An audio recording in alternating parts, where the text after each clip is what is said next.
Oi, gente! Deixa eu só ver se está tudo funcionando, que eu já estou completamente sozinha. Oiê! Deixa eu pegar aqui uma... Deixa eu ver se no YouTube a gente já está. Já estamos ao vivo no YouTube também, muito bom!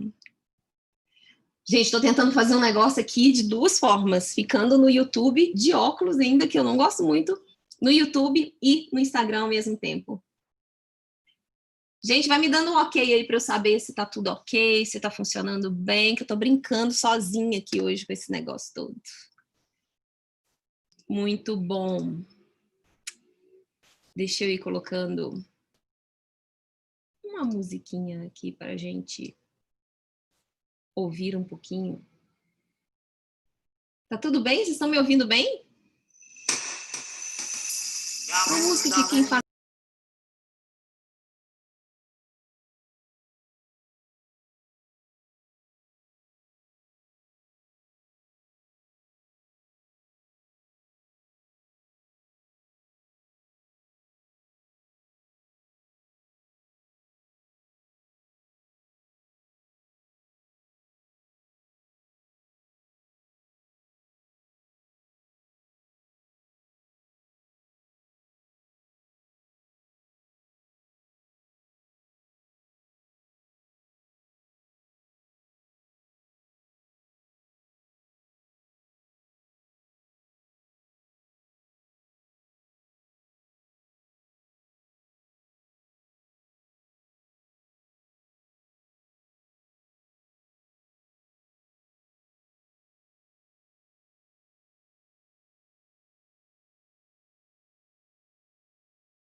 Pessoal, como é que vai funcionar hoje?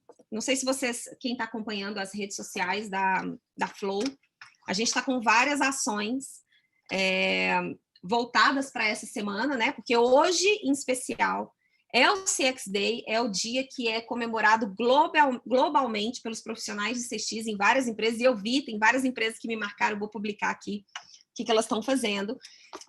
Várias empresas tomaram a decisão de celebrar o mundo. Você sabe, eu não sei se vocês sabem, mas mundialmente, a América Latina, no dia de experiência do cliente, ela é a região que menos comemora o tema de experiência do cliente. Isso é meio incrível, né? Como a gente segue muito o que a CXPA faz, né? E a CXPA, ela é a associação internacional de profissionais de CX, a gente acompanha muito o que eles fazem. E aí tem divulgação de ações de comemoração dessa experiência do cliente no mundo todo. E na América Latina, a gente, por incrível que pareça, a gente tem muito pouca experiência sendo registrada, ou ações voltadas para a experiência do cliente sendo registradas por essas empresas, né? Então, é um esforço nosso de que a gente consiga fazer mais celebrações nesse sentido, que a gente consiga trazer mais esse ponto.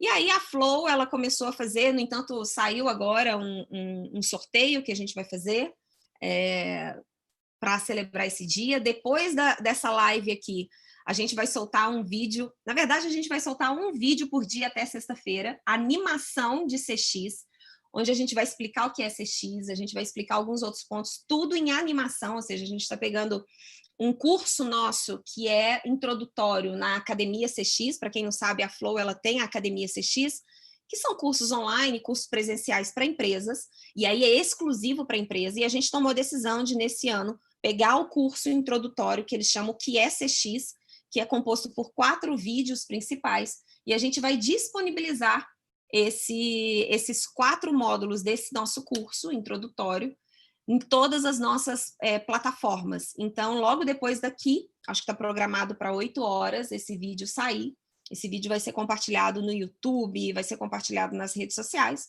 e vocês vão poder ver de uma outra forma como é que a gente compartilha todo esse conteúdo dentro da academia. A P. Balves falou que já está. Ai, que linda! Essa camiseta, ela já está no sorteio. Essa camiseta, junto com o caderno também está ganhando muitas pessoas que querem o caderno, né? Mas a camiseta, a primeira vez que a gente postou, a gente já recebeu milhares de pedidos para que a gente possa vender, e a gente vai vender. Quem for Wower e estiver assistindo aqui para mim, escreve aí para mim o nome da lojinha, wowshop.com.br, para as pessoas saberem. Não está ativa ainda, mas assim que tiver, o caderno vai estar lá, a camiseta, várias outras camisetas também. Mas é uma briga, tá? Essa camiseta Wow e esse caderno aqui, ó. A gente também, olha a grossura do caderno. Esse caderno aqui. Acho que no YouTube tá meio lentinho, né? A imagem. A gente também vai sortear, e a caneta da Flow também. Muito bom. E aí, dentre esses conteúdos que a gente programou, a gente falou, por que não vamos fazer? A gente faz tanta live com os convidados, né? Por que a gente não faz uma live com a Cláudia e a Cláudia pode contar um pouco sobre algumas coisas, algumas curiosidades que a gente tem na história, não é na história de CX, na história do mundo, e que culminam, fazem com que a experiência do cliente seja uma experiência diferente, né? Então, a gente fez aqui, o meu time fez toda uma curadoria. Não sei tudo, gente, eu vou precisar ler isso aqui. Fez toda uma curadoria de algumas coisas que andaram acontecendo e que eu acho que é interessante compartilhar com vocês, né? E aí eu vou lendo, a gente vai comentando, a gente vai falando para poder ver algumas curiosidades. Eu não sei se vocês sabem, digam aí para mim quem é que sabe quando que a pesquisa de mercado, sabe, toda essa questão que a gente fala de ouvir o cliente, olhar o cliente, quem é que sabe quando que a pesquisa de mercado surgiu no mundo, de forma estruturada e tudo mais? Quem sabe chuta algum período aí que quando surgiu a pesquisa de mercado? E lembrando que quando a gente fala de CX, uma das coisas mais importantes que a gente tem hoje, e que toda empresa deveria focar, é na estruturação de um modelo operacional de coleta de voz de cliente. Aqui na Flow a gente gosta mais de falar coleta de percepção de cliente, e aí mais para frente eu explico por que a gente não fala só voz do cliente. Quando os nossos clientes falam voz do cliente, a gente fala, mas aqui a gente prefere falar percepção do cliente. Por quê? Porque a gente acredita que num futuro bem breve, a coleta não vai ser só de voz, ela vai ser de percepção em diferentes frentes do quando a gente fala de entender o cliente. E aí, nesse sentido, uma das coisas mais importantes que a gente tem hoje, quando a gente fala em iniciativa de CX, é a capacidade da empresa de ouvir o seu cliente ou pegar a percepção dos seus clientes em diferentes pontos de contato ao longo de todo o ciclo de vida desse cliente. Eu não estou falando só de jornada, eu estou falando de ciclo de vida do cliente, de uma maneira consistente e estruturada. Então, em 1920, a Fabiana Dutra colocou 1975.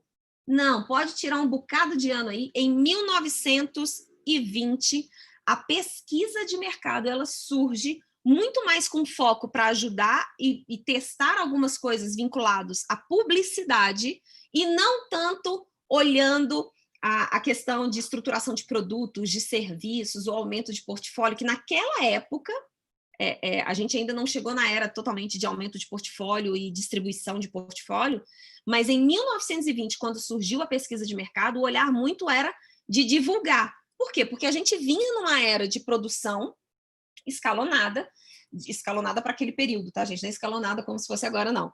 E precisava se divulgar, ou seja, as empresas começavam a concorrer entre elas em termos de produto, e aí a gente começou a ver, em 1920, o primeiro movimento que olha a pesquisa de mercado. E aí, a gente começa a ver em 1970, e aí se aproxima muito do que a Fabiana trouxe, a gente começa a ver muito a estruturação de pesquisa ganhar um corpo muito forte nas áreas corporativas, dentro das empresas, e já com o olhar de entender as percepções dos clientes quando a gente fala de produto e de serviço já. Então, olha só, ela surge em 1920, em 1970 a gente começa a ganhar corpo nas empresas em termos de áreas corporativas, de ter uma coisa mais estruturada, de começar a surgir várias frentes e fornecedores focados nessa questão de entregas de voz de cliente ou percepção de cliente. Agora, olha como é que são as coisas, hein, gente? Olha que interessante. Mais ou menos em 1980, a gente viveu um boom da qualidade total. Deixa eu até ver se eu tenho um livro aqui. Aguenta aí rapidinho, gente.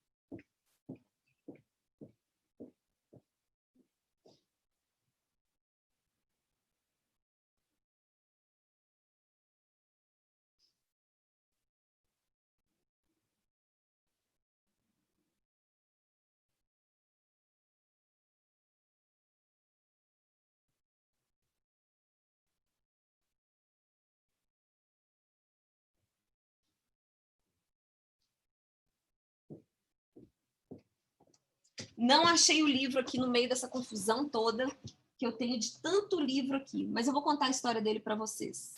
Peraí. Ai, não tá aqui. Mas eu vou contar a história dele para vocês. Eu tenho um livro aqui que é um pouquinho depois dessa época, de 1980, da época de qualidade total. E ele chama... Ó, gente, o livro tá aqui de baixo. Peraí que quem tá no... eu procurando o livro tá servindo de apoio. Que ótimo. Essa sou eu. Vamos lá. Se vocês caírem, não fiquem tontos, tá? É só uma caidinha. Olha só, gente, esse livro aqui, ó. A única coisa que importa. A única coisa que importa. Esse livro, eu fui num café aqui em São Paulo, e esse café tinha esse livro aqui disponível, e vários outros que você podia pegar e ler.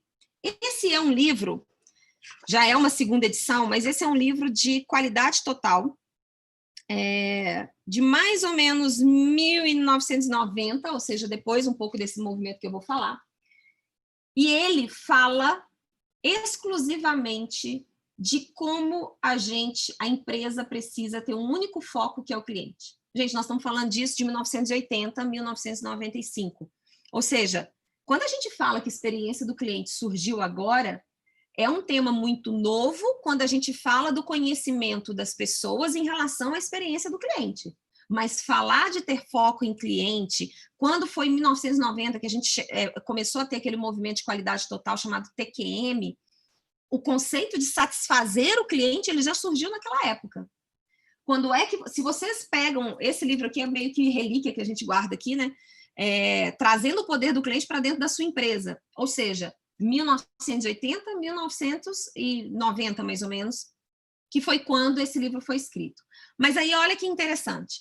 Na mesma época que a gente teve essa questão desse movimento todo voltado para a qualidade, que eles começaram a trazer o cliente para dentro da fabricação do produto, porque a qualidade naquela época olhava exclusivamente a fabricação do produto. Então, quando a gente pensa em CX, a gente tem que dividir a história. A gente tem que dividir a história quando a gente pensa, coloca o foco no cliente, mas olhando o produto, que foi nessa época de 1980, 1995, mais ou menos, e aí depois continua, para também o momento que a gente está agora, que além de eu olhar produto, porque a gente não deve deixar de lado o produto, a gente precisa olhar o como a gente entrega esse produto.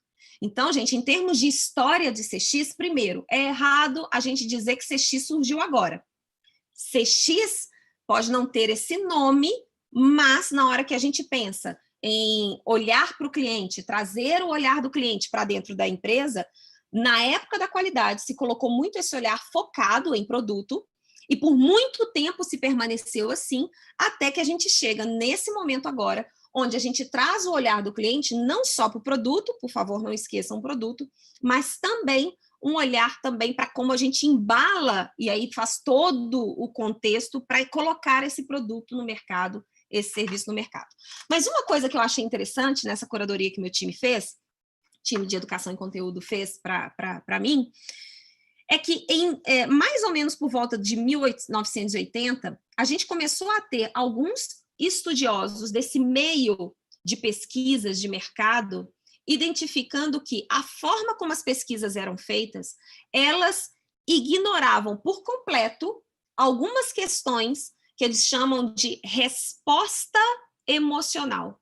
Então, gente, nós estamos falando de 1980, e esse conteúdo todo aqui, com as fontes, né, com toda a curadoria, a gente vai colocar disponível para vocês, então, o link para tudo que vocês quiserem tomar conhecimento, mas nessa época aqui, eles já começaram a falar assim, olha, da forma que a pesquisa é feita, qualquer questão emocional ou qualquer subjetividade que o cliente tem ao falar de uma marca, ela é totalmente ignorada.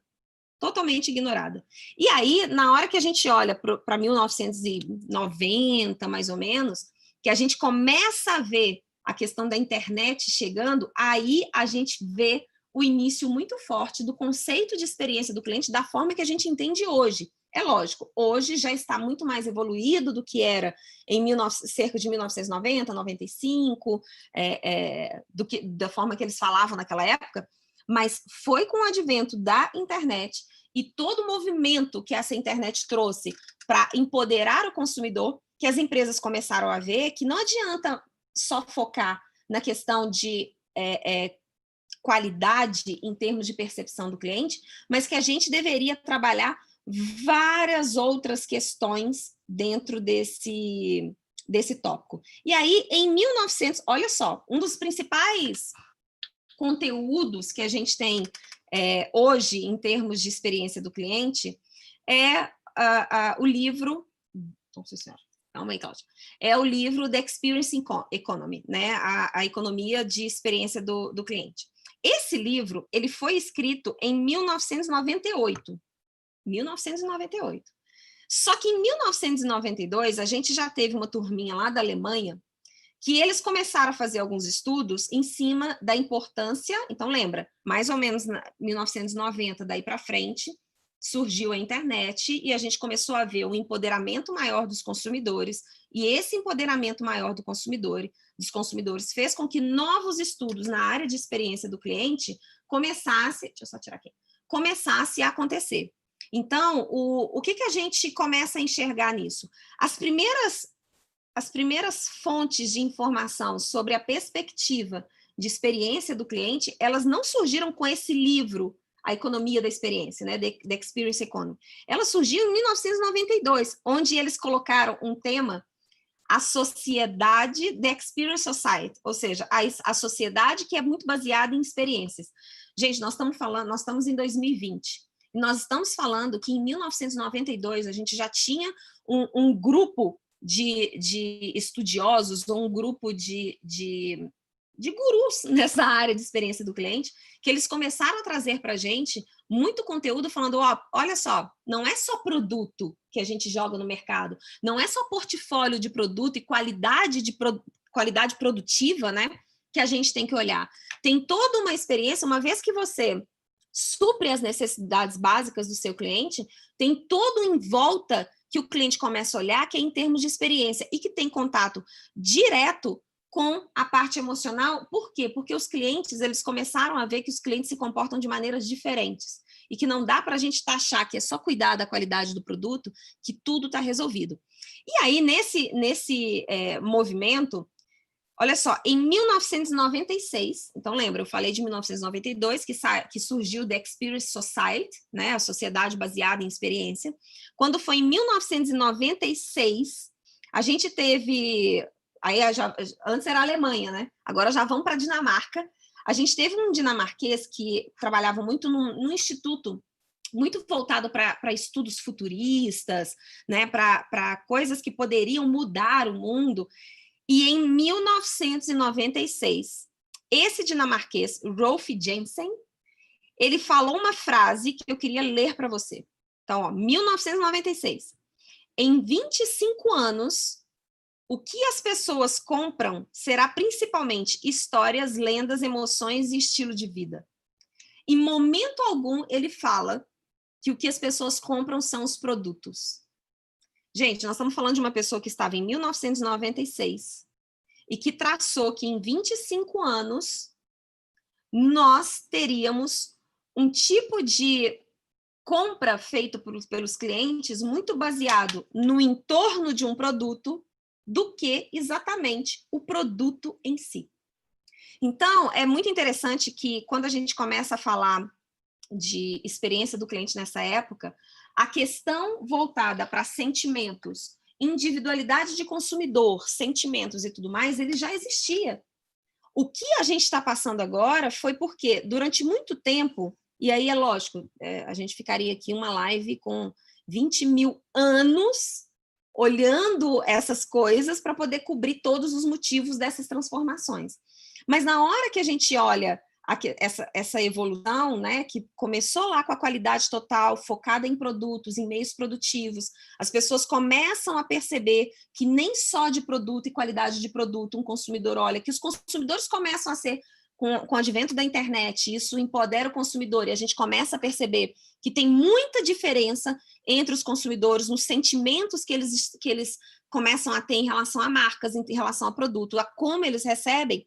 E aí a gente para analisar que o ponto principal hoje é porque durante muito tempo a gente olhou para dentro das empresas, mesmo com tudo isso aqui acontecendo, a gente ignorou alguns movimentos que pelo menos essas pessoas aqui tiveram mais clareza de enxergar, enquanto as empresas, nesse momento aqui, elas estavam muito focadas em olhar para os seus processos, olhar para como elas funcionavam em termos de eficiência operacional, em termos de execução, e muito pouco com o olhar desse cliente. Por que eu gosto de chamar, e esse é o tipo de coisa que me chama muito a atenção, porque me ajuda a refletir por que é tão difícil as empresas poderem fazer os movimentos que elas precisam fazer no time que elas precisam executar.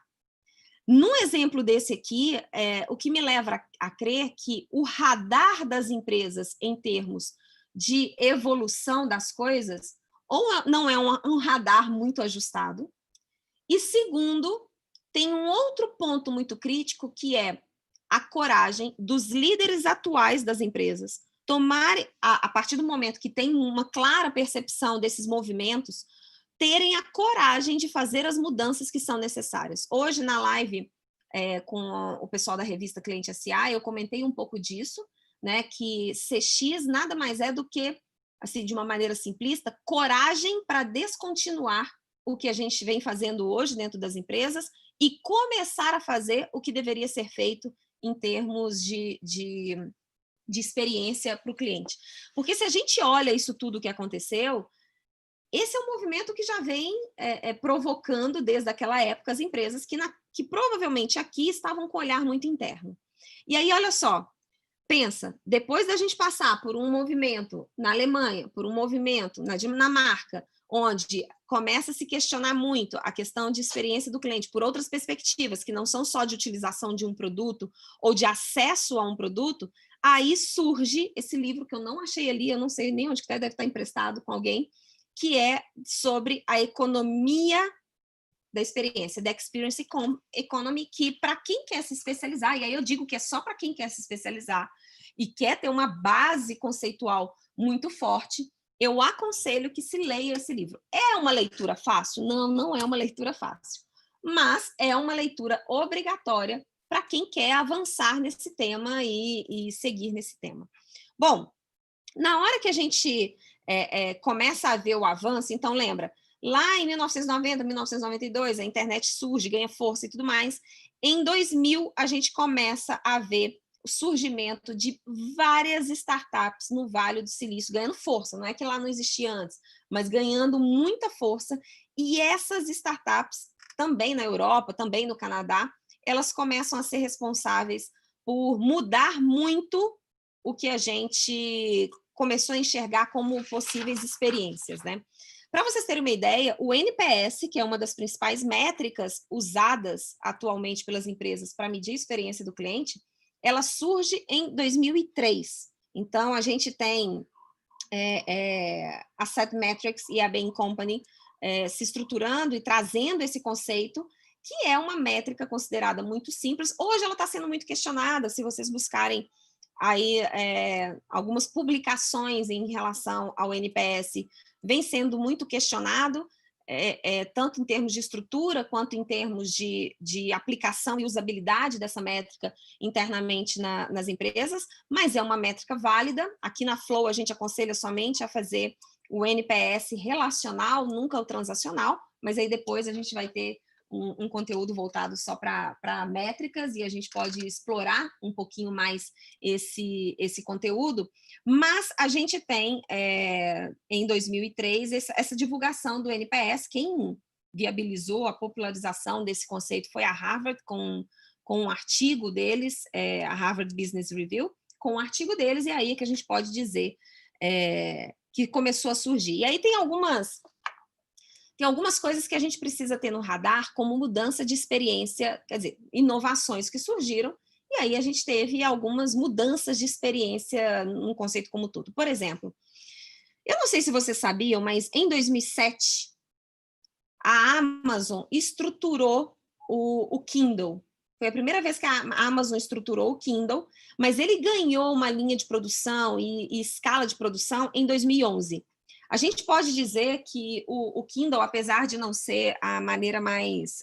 o device mais utilizado, mas veio para concorrer com o iPad, ele revoluciona a maneira não só de leitura, porque às vezes a gente acha que é só uma revolução baseada em leitura, mas ele veio revolucionar também a forma de se vender livros.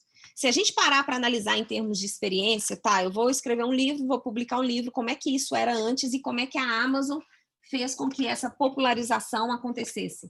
Hoje, qualquer pessoa que está assistindo a gente aqui agora pode escrever um livro e publicar esse livro na Amazon e ganhar dinheiro com isso, sem o menor esforço. Sem o menor esforço. E qualquer pessoa no mundo que puder ter a assinatura ou assinar o Kindle pode ler qualquer livro de qualquer lugar do mundo. Quando a gente olha isso, a gente vê N possibilidades. É lógico que isso precisa se expandir, mas N possibilidades que uma Amazon traz em termos de conteúdo e acesso à educação. E aí, com isso aqui, não só com isso, mas com outras frentes também, é lógico que a gente selecionou só algumas, né? Eu não sei se vocês lembram, quer dizer, lembram ou não, né? Se vocês sabem, mas quando a gente fala de 2008 a 2010, a gente teve o que a gente chama da grande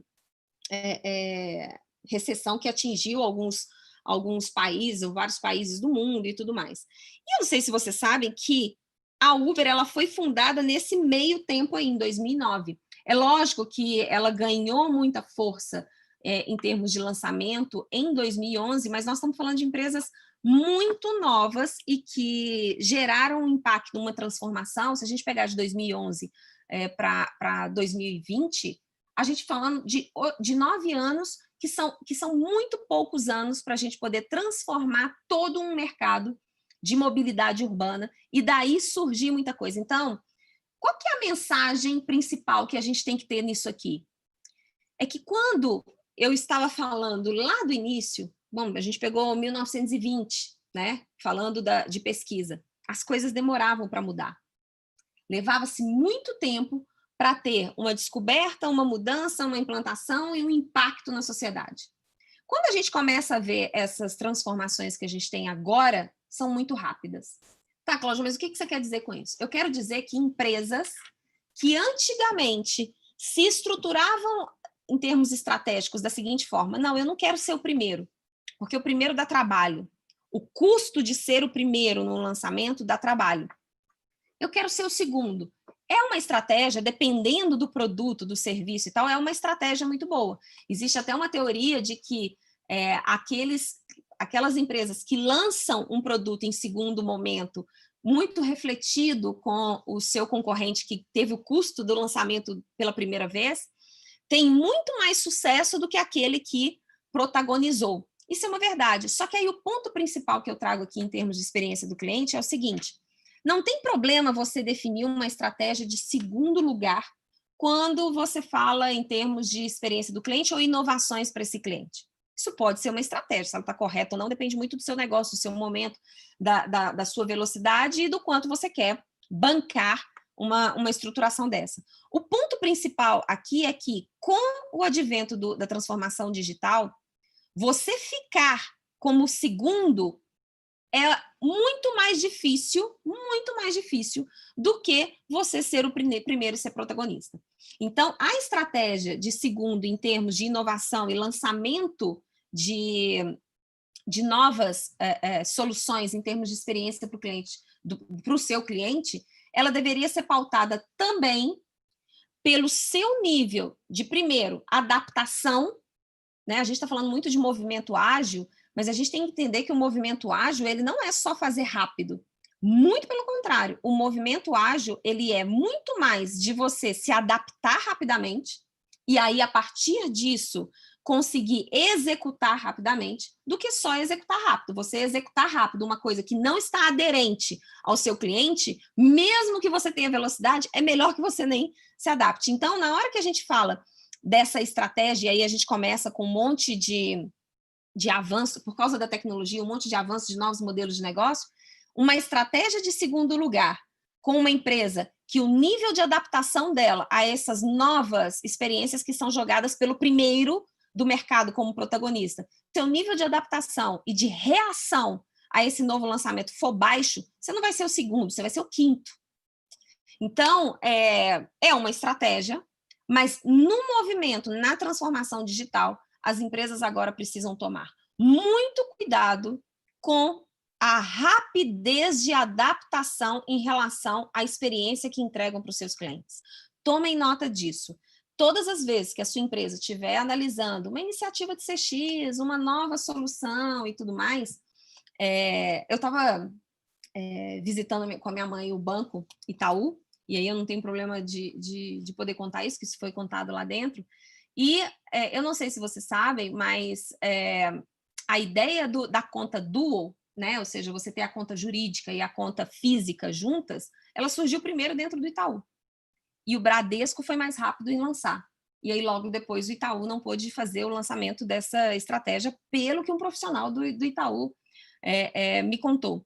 Então, e é lógico, isso vai vir, vai adaptar, vai vir coisas muito melhores, mas o grande ponto, o ponto principal aqui é que a adaptação nessa transformação, ao contrário de antigamente, quando as coisas demoravam a surgir em termos de experiência do cliente, hoje é muito rápido e o impacto é muito rápido. Então, olha só, então a gente teve aqui, entre 2009 e 2011, o boom do Uber, e aí se espalhou para todos os locais. E aí, eu não sei se vocês sabem, mas em 2010, a gente teve o lançamento do Watson, da IBM. E aí, esse que é uma inteligência artificial e que hoje a gente já tem vários, tem hospitais, tem várias empresas que já usam o Watson da IBM como uma das melhores formas de se estudar e entregar uma experiência para o cliente. E ele começou em 2010 e explodiu. O Watson explodiu. E aí o grande impacto, assim, o impacto positivo para a experiência do cliente, a gente não tem nem o que discutir. Eu sou muito fã do Watson da IBM, muito fã mesmo, só que a gente também tem um legado negativo, que é a questão de mão de obra, que a gente não tem. E aí, se tiver alguém aqui com ideias de como solucionar a questão de mão de obra que a gente vai ter no mercado disponível por uma falta de educação digital, ou seja, a gente já é um país que tem uma defasagem de educação básica. E a gente agora vem com todo esse movimento digital, nós corremos um grande risco de ter uma defasagem, que a gente já tem uma defasagem digital, e as duas combinadas, nós podemos ter, e eu assino embaixo afirmando que a gente vai ter um impacto muito grande em termos de mão de obra disponível no mercado, e que a gente não sabe o que fazer com esses profissionais.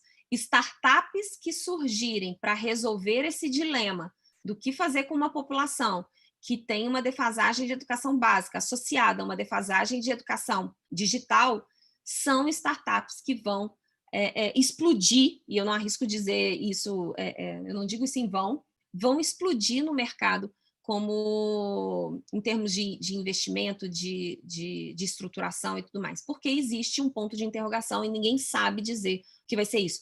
Às vezes a gente fala que com a chegada do digital e de soluções como essa de Watson, né, que colocam que viabiliza a colocação de robôs para poder executar coisas que o ser humano executa de maneira repetitiva e várias outras funcionalidades, estou sendo bem simplória aqui. A gente não tem, na hora que a gente olha para uma inovação dessa, a gente pergunta assim, poxa, mas então vai acabar os empregos? Não, gente, nós vamos surgir ou com outras modalidades de emprego, só que nós corremos o risco, em alguns países, e o Brasil é um desses países, da gente não ter profissionais adequados para essas novas profissões que vão surgir. Então, o grande ponto aqui a nova geração ela vai se preparar para essas novas oportunidades que a gente vai ter agora no mercado em termos de tecnologia, e aí se você estiver me assistindo aqui e tiver crianças, jovens como os filhos, comece a se preocupar em qual é a nova linguagem que esse seu filho vai precisar ter quando ele for um adulto profissional e quais são as realidades que ele vai se deparar. Por exemplo, há quem diga que, assim como o aluno precisa aprender português, ele precisa aprender programação. A nova linguagem ela vai rodar muito em torno de programação. Então, começa a avaliar se a forma como você vem preparando os seus filhos está aderente para esse novo cenário que a gente tem desenhado e que a cada dia que passa fica mais curto em relação a essas experiências que vão ser entregues e como as empresas vão se estruturar.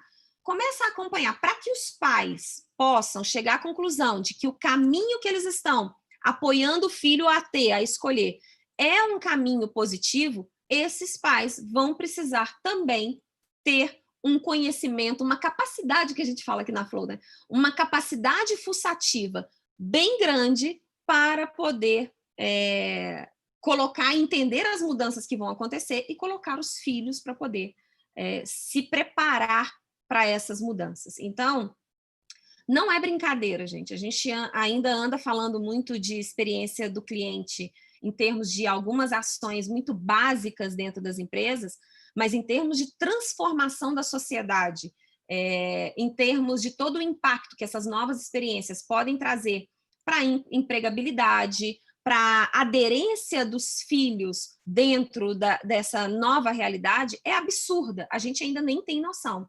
Então, se você vem com uma educação para o seu filho muito baseada na estrutura antiga, provavelmente esse seu filho, num prazo de 10, 15 anos, ele vai ter muita dificuldade de acompanhar toda essa transformação e novas experiências que vão ser colocadas no mercado e, inclusive, de aderência desse seu filho a esse novo cenário e mudanças mercadológicas e de empregabilidade que a gente vai ter.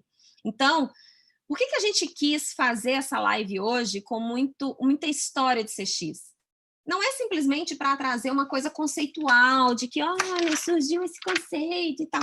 Não, é para que a gente consiga entender que quando surge uma nova empresa no mercado, trazendo um novo modelo de negócio, esse modelo de negócio ele pode impactar diferentes níveis de uma sociedade que não só a sociedade de consumo. Pode impactar empregabilidade, pode impactar relações humanas, pode impactar várias coisas. Então, quem faz os nossos cursos aqui na Flow, sabe de um exercício que eu faço, onde eu trago algumas soluções e novas experiências que estão sendo colocadas no mercado e peço para que rapidamente os alunos que participem comecem a ter uma ampliação de visão em relação a uma inovação que surge no mercado. Então, na hora que a gente tem uma inovação no mercado, a gente brinca com uma expressão aqui, qual é o tsunami que essa inovação causa em diferentes mercados, em diferentes frentes, e que profissionais que estão inseridos nesses outros mercados precisam se atentar. Então, vou dar um exemplo, tá? Que a gente utiliza no curso e que eu acho que é muito interessante. Uma das coisas que a gente fala no curso em termos de uma nova experiência que surge, uma nova forma de se fazer alguma coisa, e o impacto que ela gera é a impressora 3D. Se eu perguntar para vocês, coloca no chat para mim, por favor, enquanto eu tomo uma água numa garrafona, que é a única forma de eu tomar água.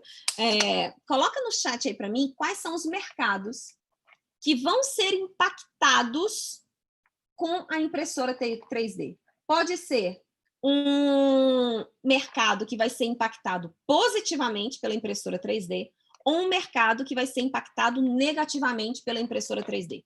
Bota aí no chat para mim, por favor, que eu quero ver enquanto eu tomo água. E vocês dão um jeito de participar, porque senão eu encerro aqui na metade da história. Dá o jeito de vocês, por favor. Olha que cena horrível, eu tomando água aqui. Não precisa nem ter um copo aqui, é porque eu só tomo aqui, mas eu vou sair daqui da cena.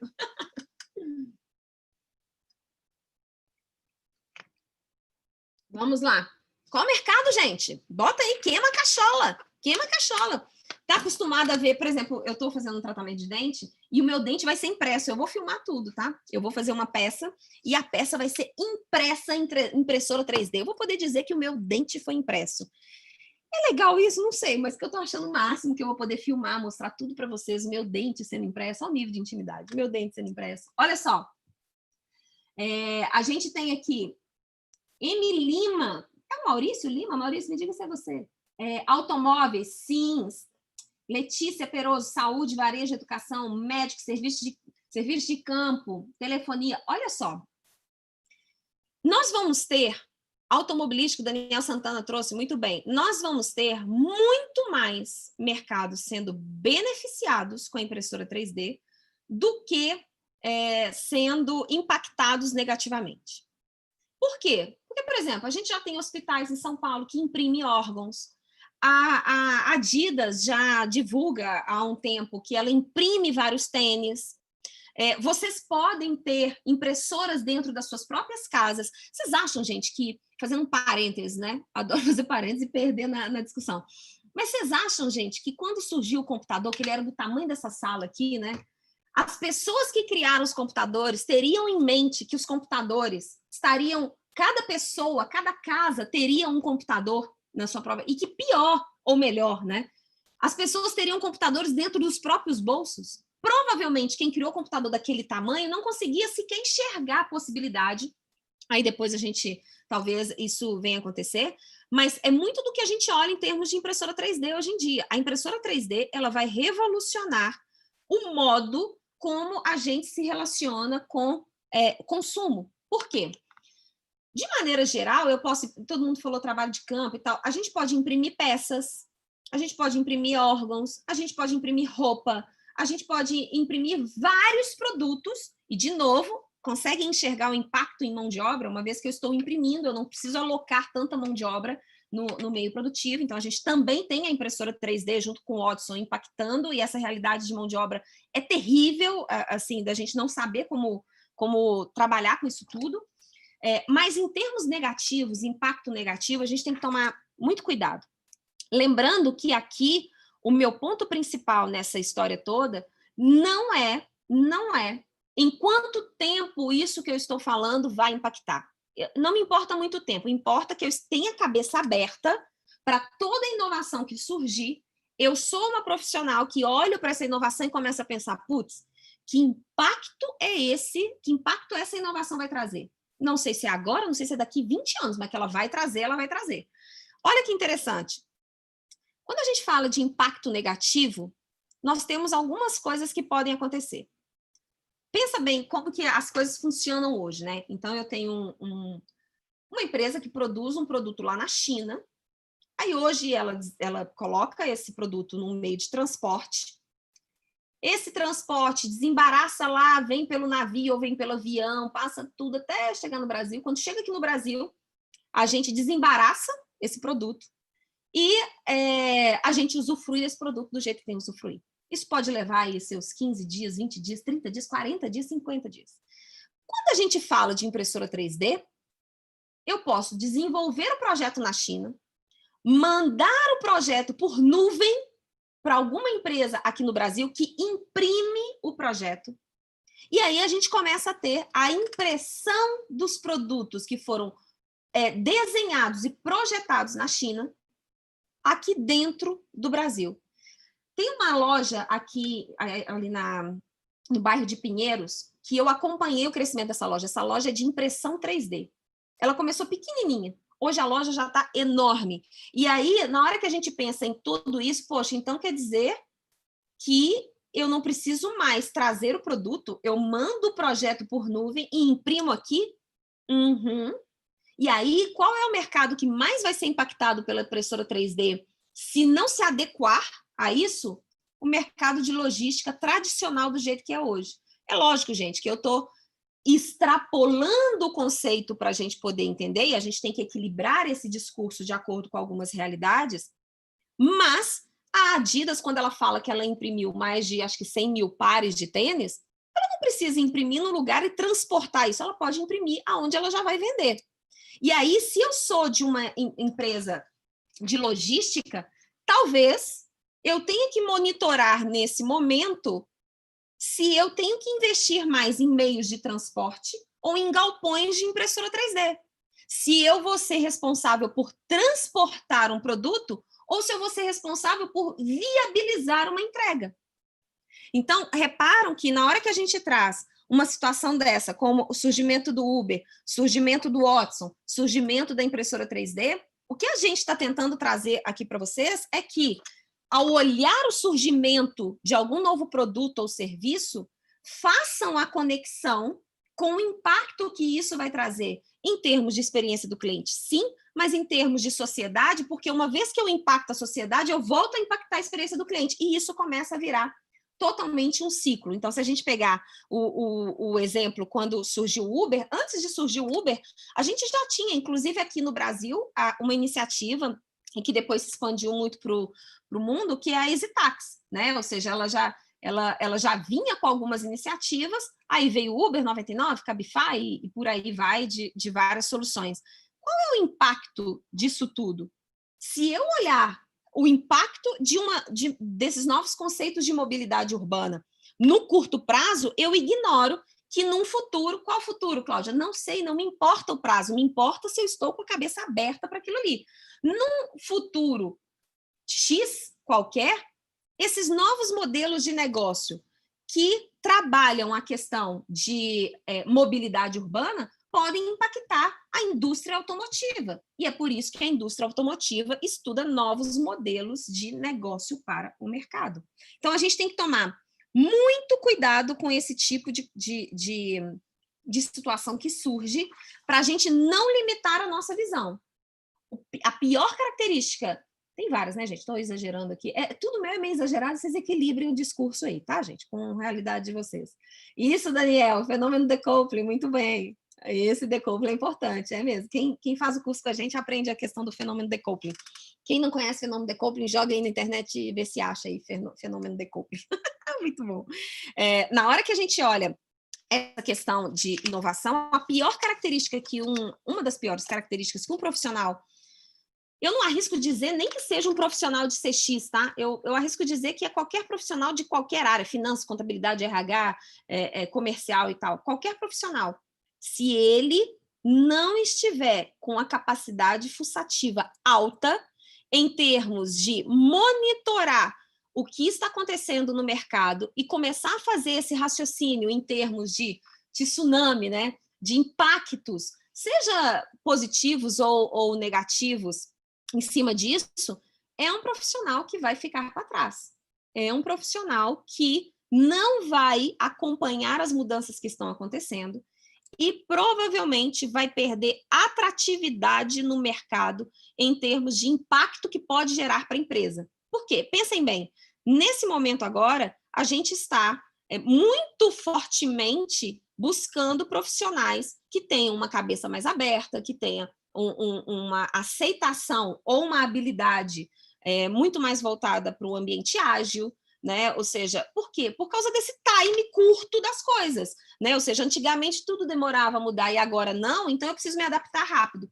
Aí chega um profissional com uma mentalidade muito de sempre foi assim, sempre assim que eu fiz, vai ser engolido. Então, se você é um profissional que está me assistindo aqui e não se torna um profissional inconformado de não conhecer as mudanças que estão acontecendo hoje no mundo, sinto lhe dizer que a cada dia que passa, a sua vida profissional vai se tornar mais complicada e você vai se tornar muito mais reativo. Agora, aqueles profissionais que estão abertos, são interessados, e não precisa saber tudo, tá, gente? Também não tem que criar o FOMO, né? Aquela ansiedade por muita informação. Seleciona um tema e começa a estudar esse tema o tempo inteiro. Se você é um profissional interessado, cabeça aberta, que ajuda as empresas nessa transformação que elas estão precisando passar agora, então você não precisa saber tudo, você precisa ser aberto, né? Porque o prazo de inovação é muito curto, a gente vai precisar de profissionais que, num espaço curto, consigam ajudar a empresa a passar por todas essas transformações que estão passando. Aqui está o Rodinei falando, fale sobre os 5 usuários no processo de usabilidade que garante... Ah, tá bom, viu, Rodinei? Não é o foco agora desse tema. Mas a gente vai ter mais conversa sobre UX, e aí eu te prometo que essa pergunta, eu vou pedir até para as meninas, quem está assistindo, tomar cópia, que garante 85% de detecção e de 31% de problemas. Olha só, a questão aqui agora são muitas transformações em cima da história de CX, e aí o conselho que eu dou para vocês não precisa saber de tudo, mas precisa ser aberto a tudo. Então, não se apavorem com todas essas transformações, mas sejam curiosos para poder pegar todas essas inovações e estudar todas essas inovações que estão no mercado. Não precisa saber tudo, mas precisa ser aberto a tudo. A gente está aqui com eu acho que é o Maurício Lima, não sei. Voltando para a capacitação das crianças, adaptação e entender esses relacionamentos improváveis é algo legal. Sim, ou seja, o futuro e a qualidade dos profissionais que nós vamos ter em 5, 15 anos dependem da cabeça dos pais hoje em dia, de como os pais encaram todas as transformações que nós estamos tendo hoje no mundo e como esses pais preparam as suas crianças para que lá na frente, né, vão ser seus adolescentes, seus adultos e tal, preparam as suas crianças para todo esse movimento e essa adequação que a gente vai ter, porque vão ser coisas muito diferentes, gente. E aí, na hora que a gente fala desse momento que a gente está passando agora, não com toda a parte negativa, ruim, né, que a gente já está por aqui e tudo mais, e todo o peso que vem nesse momento agora, mas não é por acaso. As transformações que a gente vai ver por causa desse momento que a gente está passando agora, ainda nem começaram, apesar de eu realmente achar que ainda é muito cedo para a gente traçar o que a expressão que eu tenho, birra, do novo normal. O que vai ser esse novo normal? Eu acho tão interessante as pessoas hoje conseguirem traçar o que vai ser esse novo normal. Lá vem mais uma expressão para os marketings da vida que a gente tem aí. Olha só que interessante. Hoje a gente comemora o CX Day, né? E aí, gente, uma curiosidade, tá? Para quem não sabe. O CX Day, cada ano, é num dia, apesar de ser sempre na primeira semana de outubro, geralmente na terça-feira dessa primeira semana de outubro.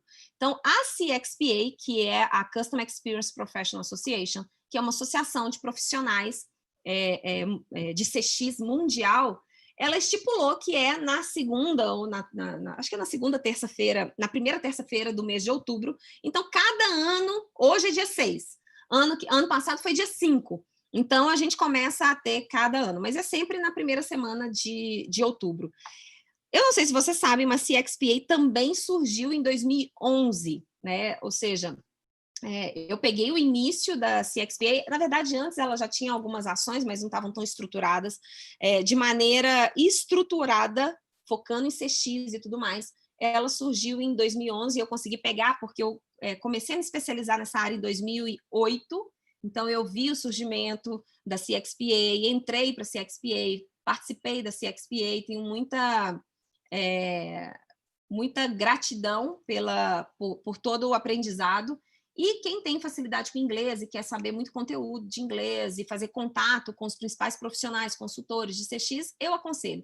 Aqui na América Latina, que eu também faço parte, hoje eu sou Honor Member e também faço parte de um Country Member da CXLA. Então, a CXLA é de profissionais de CX da América Latina. Está vindo muita ação legal da CXLA. inclusive para o Brasil, que a Flow vai ajudar a fomentar essas ações.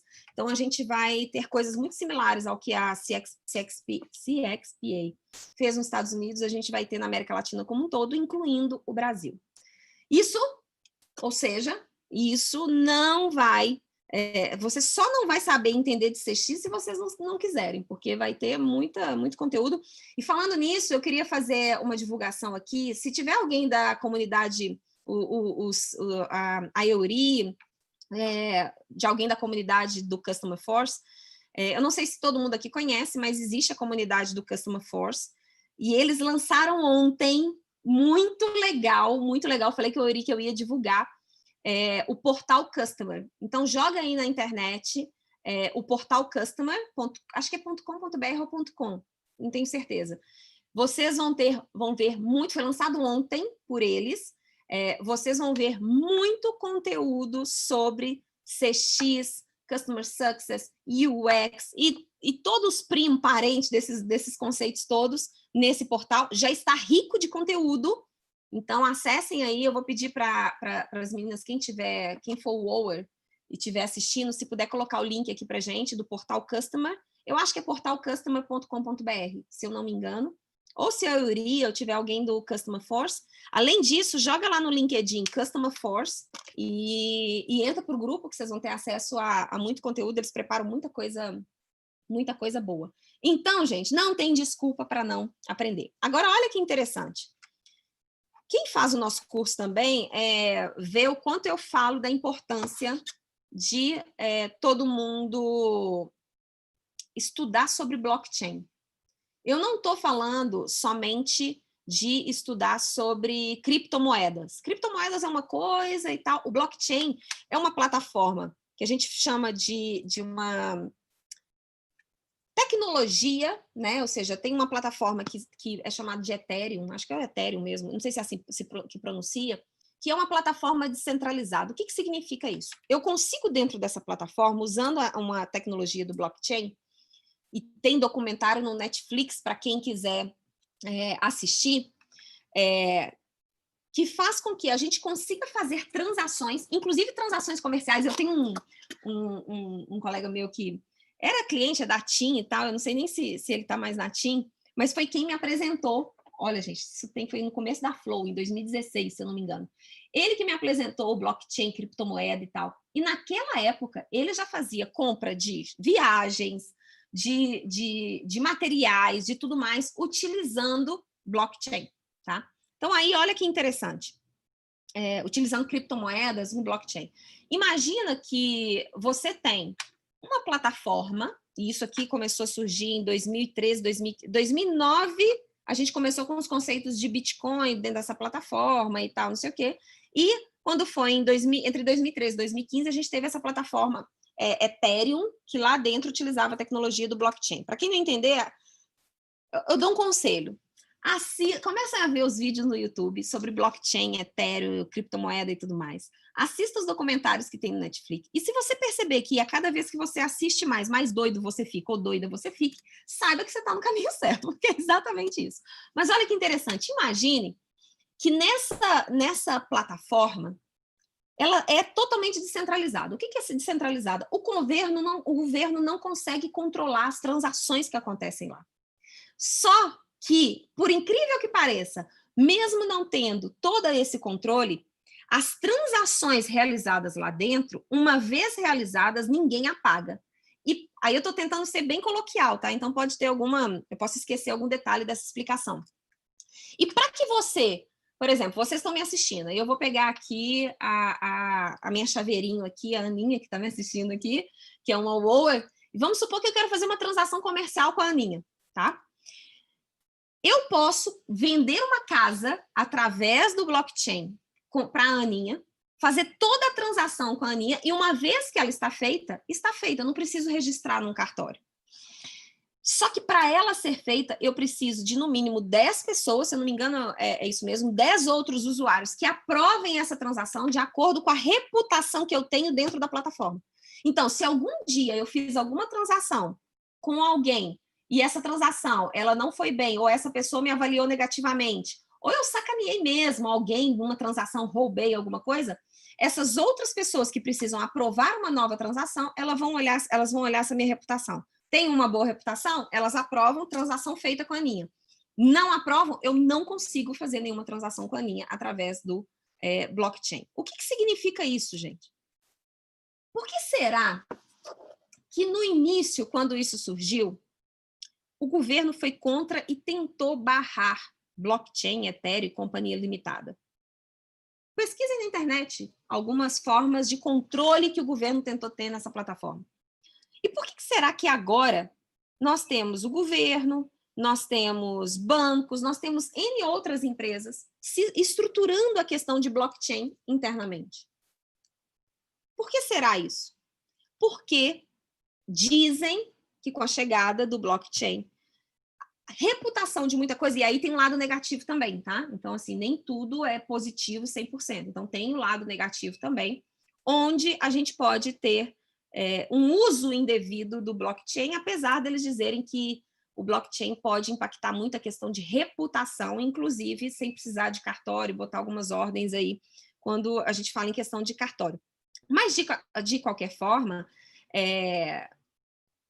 a gente tem uma possibilidade de ter um universo paralelo em termos de transações de consumo, transações entre empresas, que se a gente hoje não começar a estudar, e por isso que eu falo com os meus alunos, estude sobre blockchain, estude sobre essas novas tecnologias descentralizadas que a gente tem, estude sobre criptomoedas. Quando tiver a questão do Open Bank, tudo que vem por aí, a gente já está falando no Brasil ter uma moeda digital. Onde vocês acham que essa moeda digital vai ser desenvolvida? Os países falando de moedas digitais.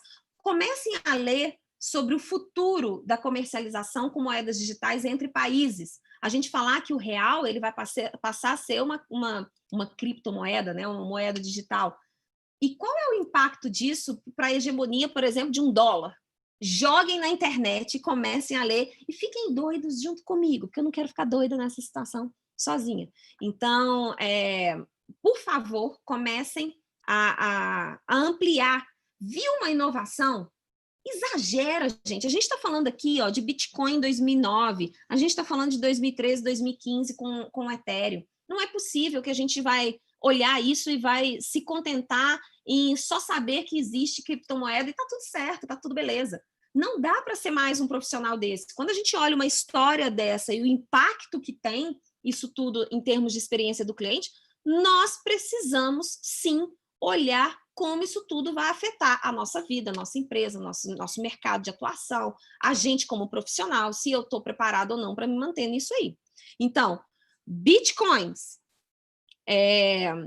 blockchain, Ethereum e toda essa companhia limitada, por favor, estudem, é bem crítico. Quando foi em 2016, gente, entre isso tudo aqui, a gente teve milhares de outras inovações que surgiram, tá? Então, não se engane da gente estar resumindo muito. É lógico que a gente trouxe alguns pontos em cima de algumas mensagens que a gente gostaria de passar no mercado. Então, olha só, em 2016, a Microsoft ela veio e teve até um certo choque, assim, quando a gente fala de realidade aumentada, quando ela trouxe aqueles óculos de realidade aumentada, que independente ou não de ter tido muito sucesso ou não, alavancou outras frentes de entendimento de realidade aumentada e todo o impacto que a gente pode ter em relação a isso. Eu não sei se vocês têm tanto conhecimento, e se não tiver, acho que seria interessante ver um pouco sobre realidade aumentada, inteligência artificial e a conexão disso tudo e tudo mais, que a gente vai ter muitas transformações nas relações de consumo e nas relações com produtos e serviços por causa da realidade aumentada. Então, a questão da experimentação, por exemplo, deixa eu dar um exemplo para vocês, né? Eu gosto de ler muito sobre essas inovações e tentar fazer isso que eu estou pedindo para vocês fazerem. Eu busco fazer, queria fazer até mais, infelizmente eu não tenho muito tempo, mas eu fico pensando assim, poxa, no mercado, por exemplo, mercado de palestras, né? Que é um dos mercados que eu atuo. Qual vai ser o futuro do mercado de palestra? O mercado de palestra vai ser um dos mercados onde onde a realidade aumentada vai transformar isso. Ou seja, hoje eu tenho uma limitação de execução, porque eu só posso fazer uma palestra no mesmo período para uma só empresa, né? Essa é a minha realidade. Eu não consigo escalar da maneira que eu gostaria a questão da palestra, quando ela é ao vivo e tudo mais. Agora, vocês sabiam que com realidade aumentada eu consigo escalar a minha entrega de palestras. Eu consigo estar aqui com vocês e, ao mesmo tempo, lá em Portugal, por exemplo, eu consigo ter a Cláudia fisicamente como uma realidade aumentada, fazendo o mesmo tipo de palestra lá. E eu posso estar na África, eu posso estar em Portugal, eu posso estar em outro estado aqui no Brasil, fisicamente fazendo isso. Então, as Olimpíadas do Japão, eu não tenho dados tão... Se alguém tiver, escreve aí para mim, mas o que eu ouvi dizer é que a Olimpíada do Japão, ela teria muita questão de realidade aumentada, no seguinte sentido, o determinado jogo, agora não sei se é Olimpíada, se é Copa, estou confundindo, Olimpíada do Japão, determinado jogo estaria acontecendo numa cidade, esse mesmo jogo, com realidade aumentada, ou seja, os jogadores também estariam em vários outros estádios e locais do Japão assistindo ao mesmo jogo com realidade aumentada. Então, o mercado de entretenimento, o mercado de esportes, podem se beneficiar muito com realidade aumentada, a ponto de dar acesso a vários eventos por causa da realidade aumentada. Cláudia, em quanto tempo isso vai acontecer? Não sei, gente, não me preocupa o prazo. Me preocupa estar acompanhando e estar aberta à mudança quando ela chegar. Isso é o mais importante que a gente precisa nesse momento. Profissionais antenados com as possíveis mudanças e abertos para quando essa mudança chegar, seja uma mudança provocada pelo mercado ou provocada pela sua própria empresa, que foi muito proativa e tudo mais. Bom, e aí, para a gente poder fechar, mas que eu acho que é muito interessante, e a gente quis trazer esse exemplo aqui, porque ele é um novo divisor de águas nesse relacionamento que a gente tem com redes sociais e interações com pessoas, e eu lembro disso aqui acontecendo. Em 2017, surgiu o aplicativo Musical.ly, né? Então, quem aqui tem criança, eu lembro por causa da minha sobrinha, que utilizava o Musical.ly muito tempo, e eu lembro que eu olhei aquilo ali. Mimi, se você estiver assistindo aí, por favor, fala que o que a tia Cláudia está falando é verdade, bota aí no chat que o que a tia Cláudia está falando é verdade. E a Mimi, ela ficava me mostrando as coisas que ela fazia no Musical.ly, que era basicamente música, e ela encenava toda aquela música. E eu lembro que eu olhei aquilo, eu achei bonitinho o que ela estava fazendo, mas eu tive a limitação de raciocínio, né? A meu raciocínio, eu achei que vingava para a idade dela, funcionava para a idade dela, mas eu não via muito futuro naquilo ali. Até que o Musical.ly virou o TikTok de hoje. Um aplicativo que começou muito tímido em termos de adultos utilizando e que hoje pode se tornar, e já tem estudiosos dizendo isso, pode se tornar como uma das ferramentas mais promissoras em termos de divulgação de produtos, serviços, conteúdo, engajamento de marca e companhia A4. É um aplicativo surgido na China, e aí tem todas as controvérsias, que eu não sei falar muito, porque eu não me aprofundei muito nesse receio dos Estados Unidos em termos de obtenção de dados que essa plataforma tira de todas as... porque a grande questão é que dizem que por trás do TikTok existe toda uma questão de pegar seus dados, então eu andei lendo muito pouco, mas o grande ponto aqui é que já existem grandes empresas de olho no TikTok, em todo o nível de engajamento que o TikTok traz. Por quê? Porque ali a gente tem a vulnerabilidade de atuação do consumidor final e que isso gera muita conexão emocional. Então, na hora que você tem um adulto participando ou simulando com alguns gestos e tal, ele está totalmente entregue naquilo ali, sem amarra, sem sombra, sem nada. E é muito mais real do que algumas redes sociais que a gente tem hoje, que foram construídas e estão muito fake, né?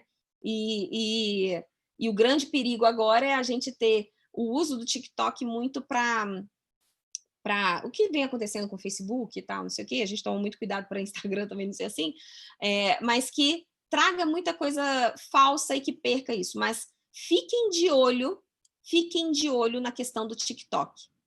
Não vejam e não tenham preconceito. Você pode não usar, tá? Mas eu sugiro que você comece a assistir, e ele tem toda uma inteligência por trás, inteligência de dados, que consegue te mostrar aqueles, igualzinho Netflix, que indica os seriados, né? Indica os filmes, seriados e tudo mais, de acordo com o seu comportamento na plataforma. O TikTok é a mesma coisa.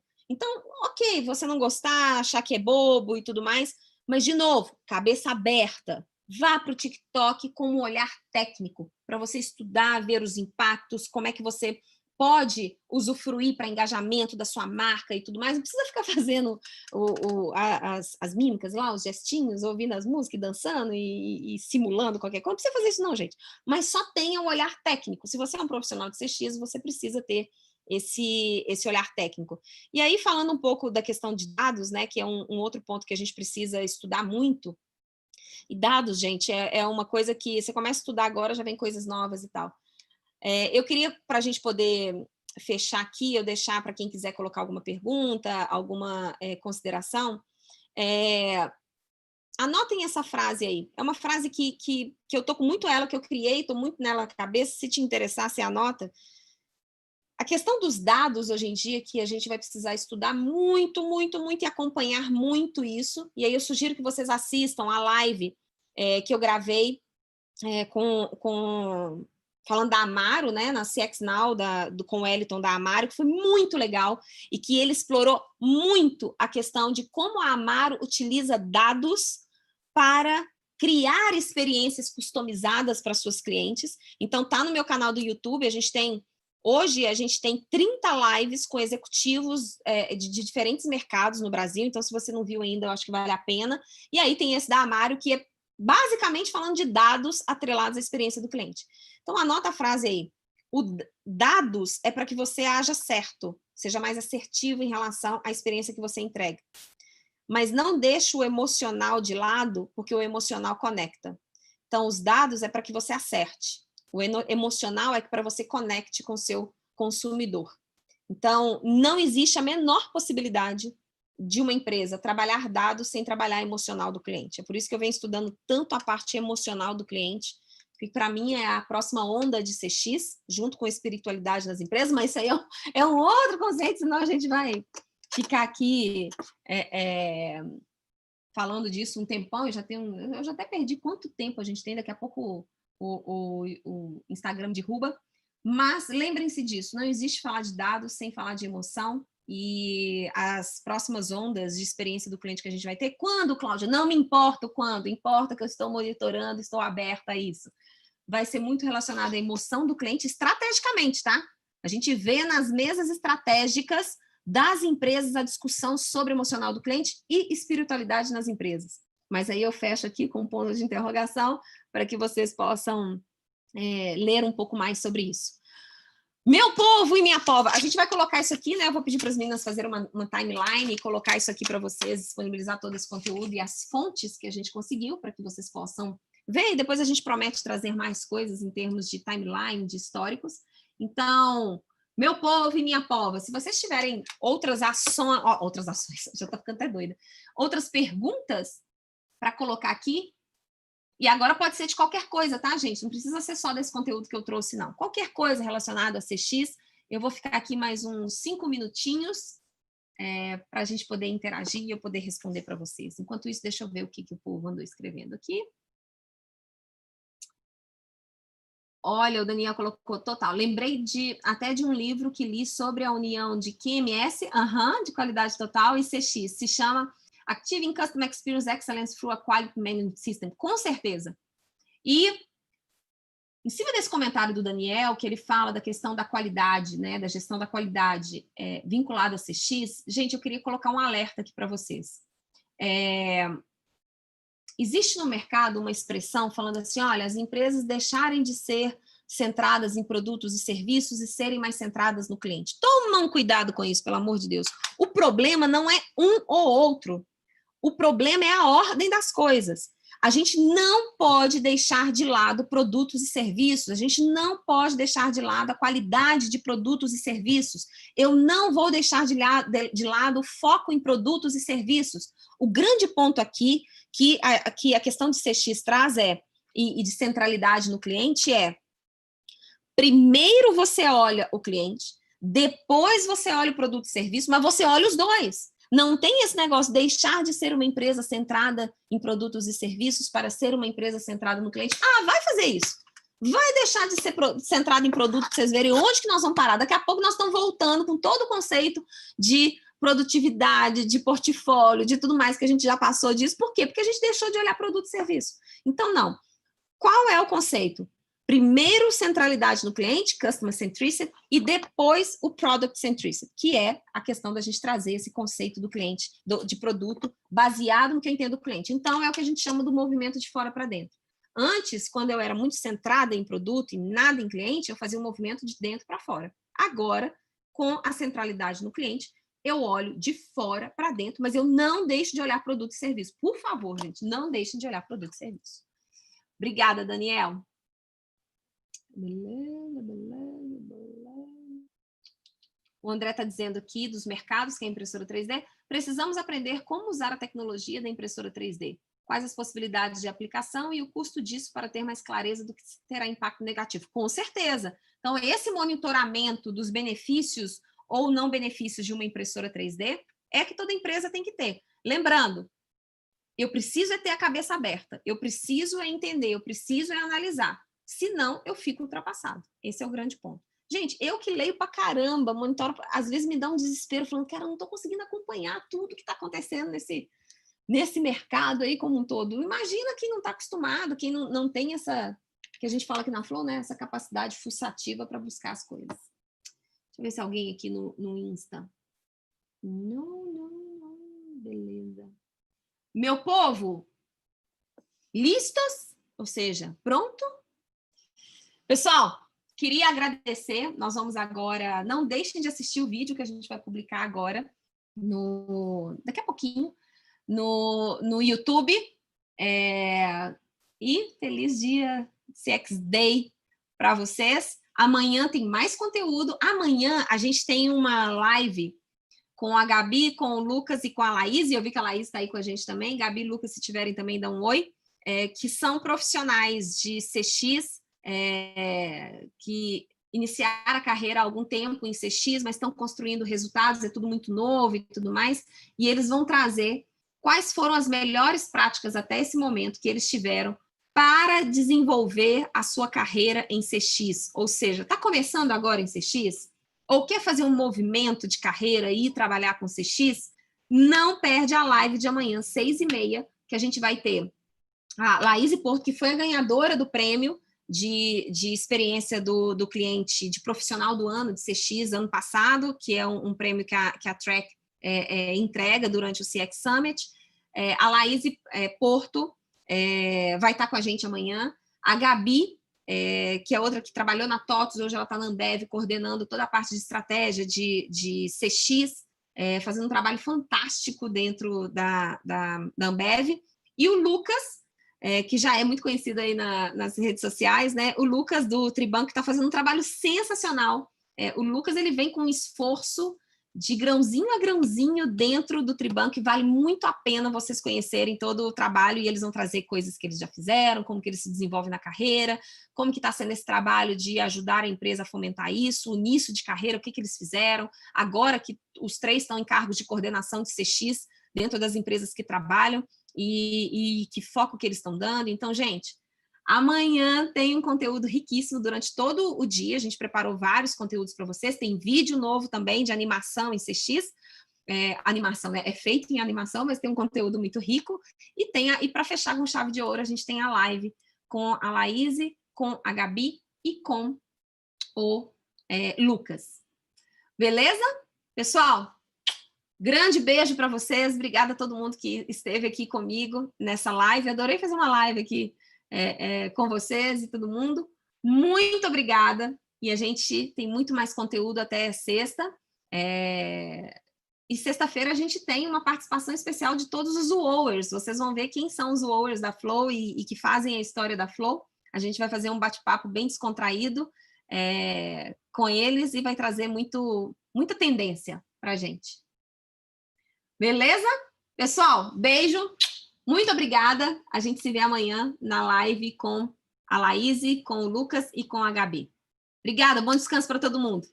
Tchau. Valeu.